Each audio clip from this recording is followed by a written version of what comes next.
શ્રી ગણેશાય નમઃ. ઓમ શ્રામ શ્રીમ શ્રોમ સહ ચંદ્રમસે નમઃ. આવો મિત્રો, આજે આપણે માહિતી લઈએ ખગ્રાસ ચંદ્રગ્રહણ વિશે. તો તારીખ 7-8 9મો મહિનો 2025 આ ચંદ્રગ્રહણ આખા ભારતમાં દેખાવાનું છે.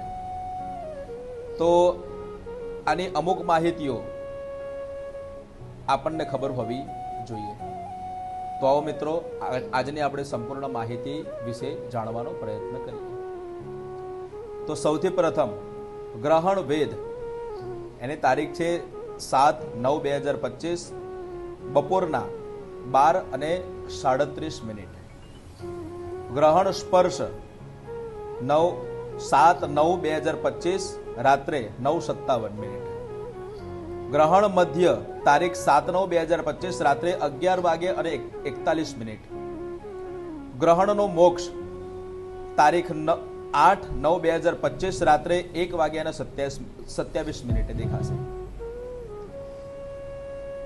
આ ચંદ્રગ્રહણમાં કઈ કઈ રાશિનું શું ફળ છે અને કોને સંભાળવાનું છે? તો કીધું છે મેષ, વૃષભ, કન્યા અને ધન, આનું શુભ ફળ છે આ ચંદ્રગ્રહણમાં.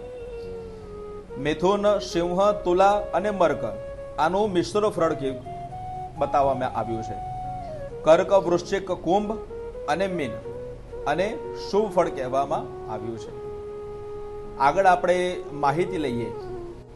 ગ્રહણ પરિપૂર્ણ થઈ જાય ત્યાર પછી આપણે શું કરવું? તો સૌથી પહેલું, પહેરેલા કપડા સાથે આપણે સ્નાન કરવું જોઈએ. બીજા નંબરમાં, સ્નાન કર્યા બાદ યથાશક્તિ દાન કરવું જોઈએ. દાનમાં તલ, વસ્ત્ર, અન્ન ઇત્યાદિનું દાન કરવામાં આવે છે. ગ્રહણ મધ્યરાત્રિએ પરિપૂર્ણ થાય છે, એટલે દાનનો સંકલ્પ ત્યારે કરી બીજા દિવસે પણ તમે દાન કરી શકો છો. બ્રાહ્મણોએ ખાસ ધ્યાન રાખવાનું છે કે આ ગ્રહણ પરિપૂર્ણ થઈ જાય તો બીજા દિવસે યજ્ઞોપવિત નૂતન ધારણ કરવી. વૈષ્ણવોએ કંઠેને દીક્ષા લીધી હોય તો તુલસી માળા પણ એમને બીજે દિવસ બદલવી જોઈએ.